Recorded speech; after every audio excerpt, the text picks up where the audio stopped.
नरक आयु बंधी बन सकती है आपको, और आपने बांध ली नरक आयु, मान लीजिए 1,00,000 वर्ष की। कितने की? 1,00,000 वर्ष की। अब 1,00,000 वर्ष वाले बहुत सारे जीव हैं, निर्धारित कौन करेगा कौन से वाले 1,00,000 में आप रहोगे? ऐसे नहीं समझ में आ रहा, नरक से नहीं समझ में आ रहा, तो त्रियंच से मिल लेते हैं। त्रियंच आयु, त्रियक गति, ये दो चीजें होती हैं। त्रियक आयु, त्रियंच आयु का बंध किया जीव ने। त्रियंच तो एक इंद्री भी है, त्रियंच तो श्वान भी घूम रहा है, बैल भी घूम रहा है। ये बैलेंस देखो, घूमने सब जा रहे हैं, सब ने यहां पे सिंगापुर की टिकट ली, लेकिन खर्चा कौन कैसा करेगा? जिसने जैसी कमाई की होगी। बस नरक गति में जाकर, नरक गति में जाकर आयु से रुकने का काम है कि हमारे पास सिंगापुर का वीजा इतनी देर का है, लेकिन खर्चा पानी करने की काम। ऐसे ही त्रियंच गति में मैंने त्रियंच आयु तो बांध ली, लेकिन त्रियंच आयु में मेरे परिणाम कौन से त्रियंच जैसे होंगे? एक इंद्रिय के त्रियंच जैसे, कि श्वान के जैसे, कि पेड़ के जैसे, कि भूमि के जैसे, कि जल के जैसे, कि कीड़े मकोड़े के जैसे? ये सब त्रियंच है। ये कौन निर्धारित करेगा? ये कौन निर्धारित करेगा? त्रियंच गति, अर्थात मेरे परिणाम अभी जो चल रहे हैं, ये मेरा अकाउंट तैयार कर रहे हैं किसके लिए? अगर शुभ परिणाम है ना ज्ञानी, आयु बंध भी हुआ ना, तो त्रियंच गति में आयु बंध हुआ तो बहुत सारे जीव हैं, देखें बहुत सारे जीव हैं जो केवल एक दूसरे से लड़ते ही भिड़ते रहते हैं, और बहुत सारे जीव ऐसे हैं, गाय सिंह है, वह सिंह हिंसा करता मिलेगा, वो भी त्रियंच गति, और गाय है वह भी। तो क्रूरता किसने निर्धारित की? आयु करने। गाय की सौम्यता किसने निर्धारित की?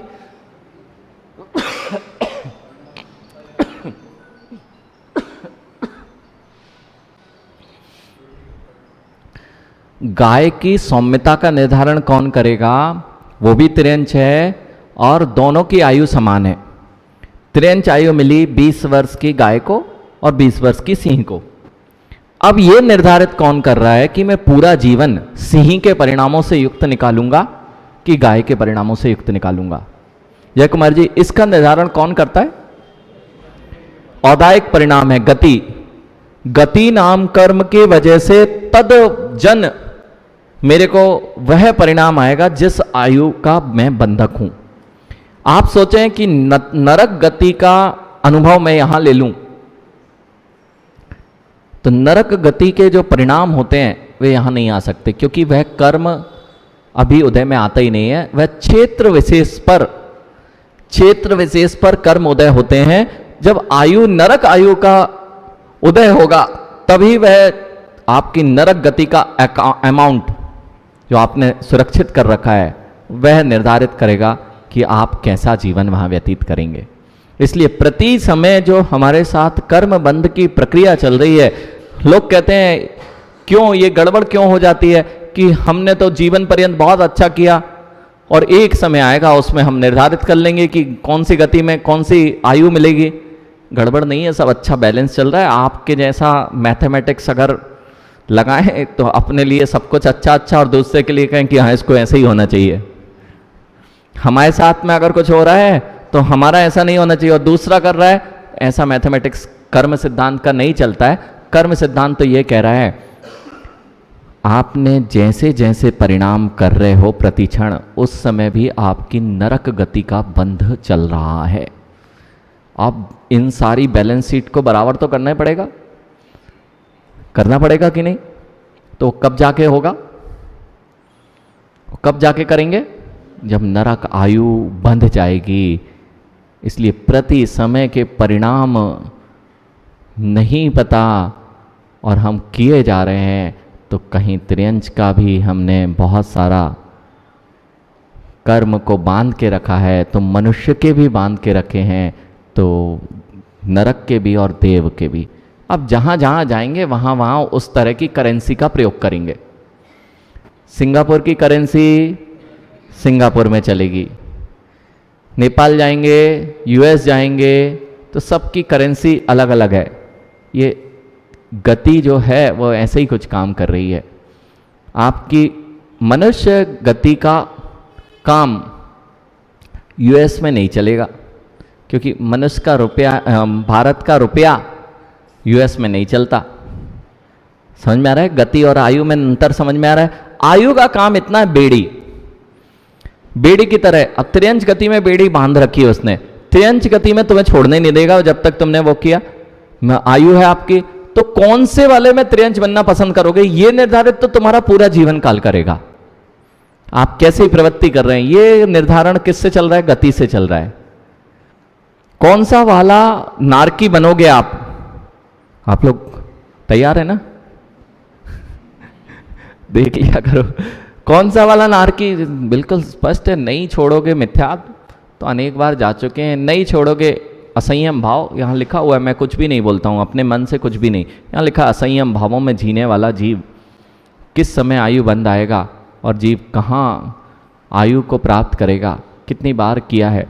इसलिए यहाँ कह रहे नरक आयु गति आदि पाप कर्म तद उदयन, उसके उदय में नरके नरक में समुत्पद्य पृथ्वी चतुष्टय तीव्र उष्ण दुखम, वहां पर उत्पन्न हुआ। अब पृथ्वी चतुष्टय, वहां पर 4 पृथ्वियां हैं। पहले जो 4 पृथ्वियां हैं, पृथ्वी चतुष्टय, प्रथम पृथ्वी रत्नप्रभा, द्वितीय शर्करा, तीसरी बालुका, चौथी क्या है? पंक। 4 पृथ्वियां। ये 4 पृथ्वियां में, ये पृथ्वी नहीं है, ये क्या है? पृथ्वियां, 4 पृथ्वियां है ना, इनके नाम क्या है? गम्मा,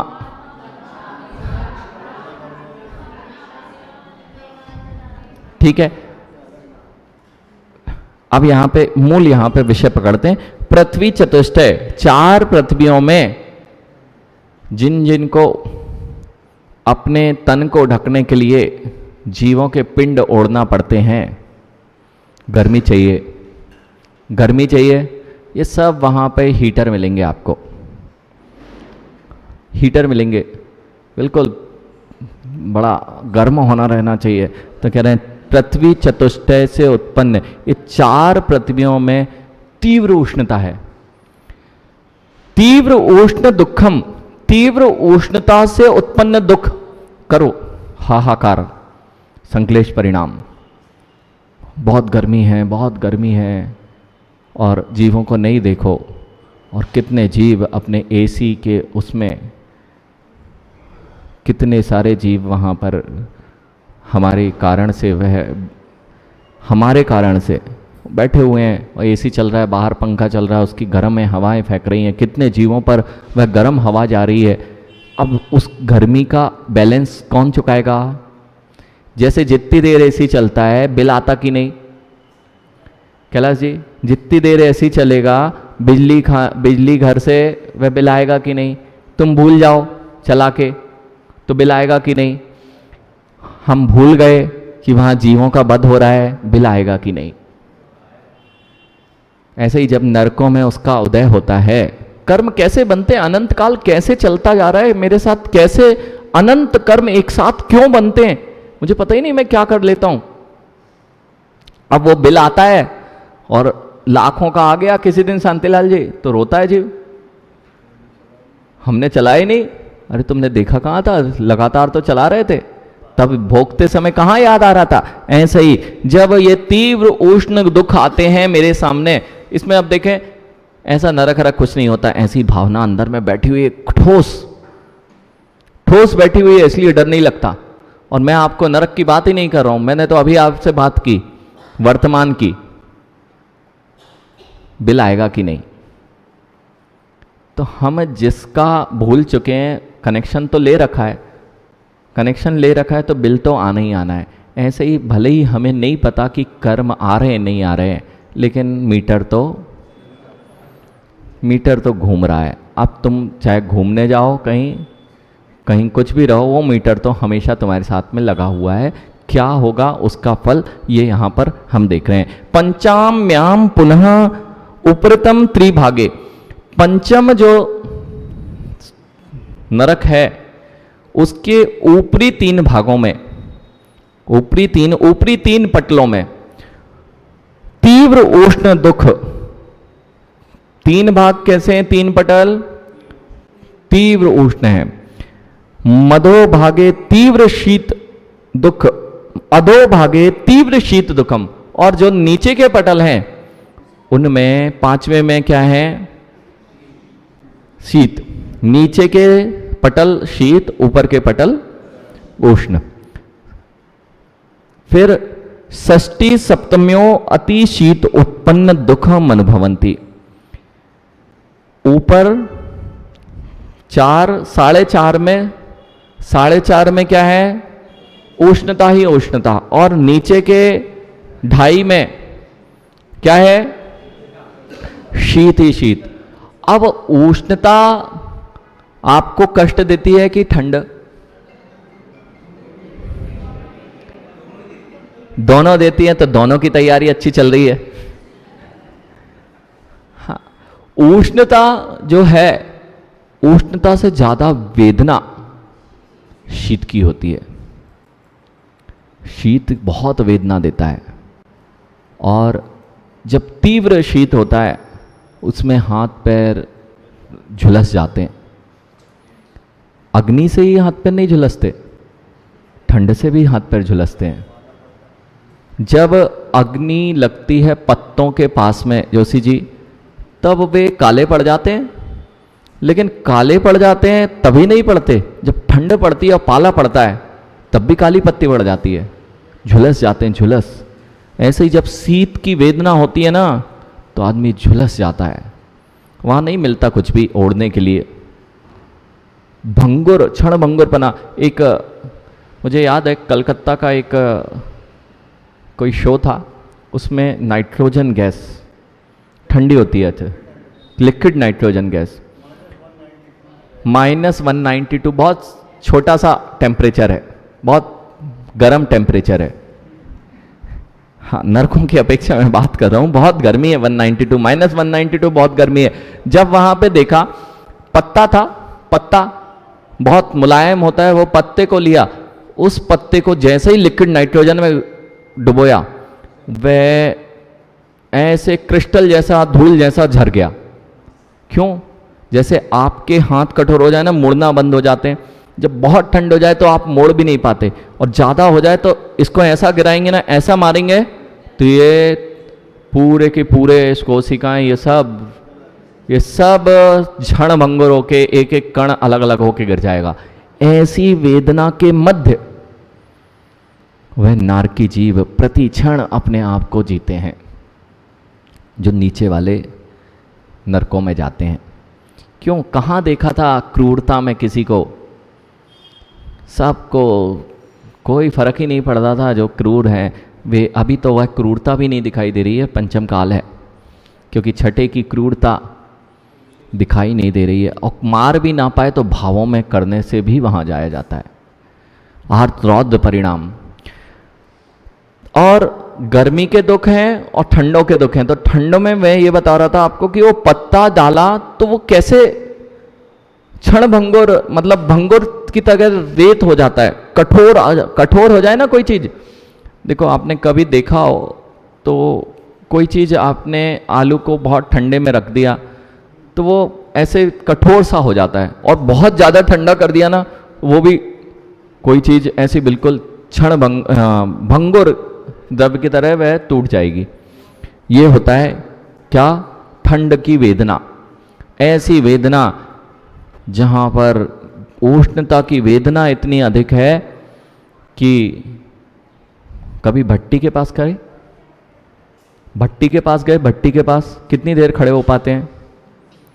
और जब आग लग जाती है, जब आग लगती है किसी जगह, तो ये सब पाइप सब पिघल जाते हैं, अंदर का लोहा, पूरा स्ट्रक्चर सब, किसी फैक्ट्री में देखा हो तो सब पिघल जाता है। कितनी तीव्र उष्णता होती है, उसे तो घंटों में पिघलना पड़ता है।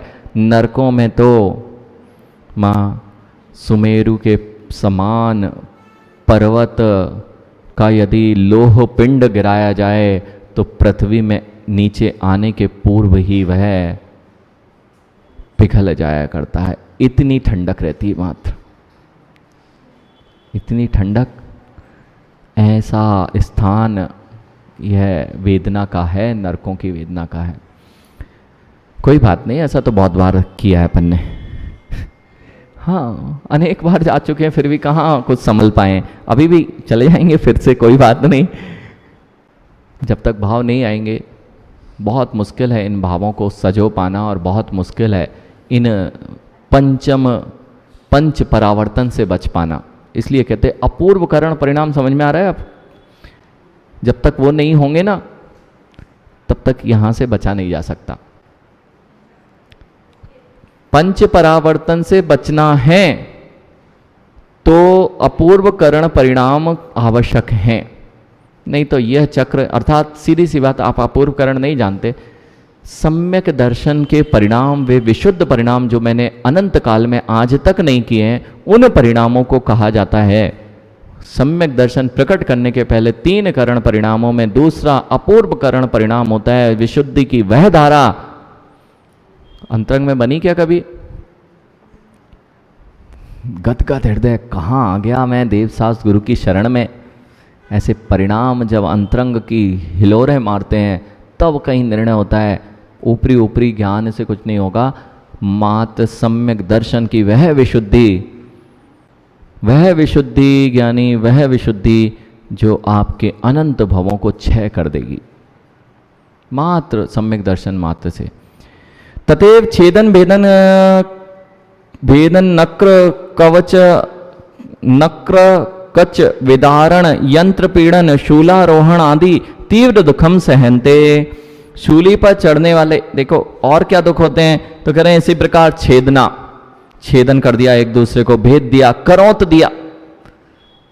उंगली से ऐसा करो ना, करौत दे, उंगली से अपने शरीर पे कुछ मार के देखो, जैसे सिंह पंजे मारते हैं तो वो कनौच लग जाए। तो ये छोटे मोटे करोच हैं सिंह के पंजे, तो वहां तो करोच जो होती है, घानी में पेरना, आरी को भी बोलते हैं, तो करौत, हाँ ठीक है, करौती से चीरने के रूप में अब जब देखते हैं तो वो चीर देते हैं, बीच में लकड़ी जैसे चीरते हैं, वो करौत वाली वो। और करौच जो होती है वह करौत और करौच, इनमें दोनों में अंतर है। घानी में पेलना,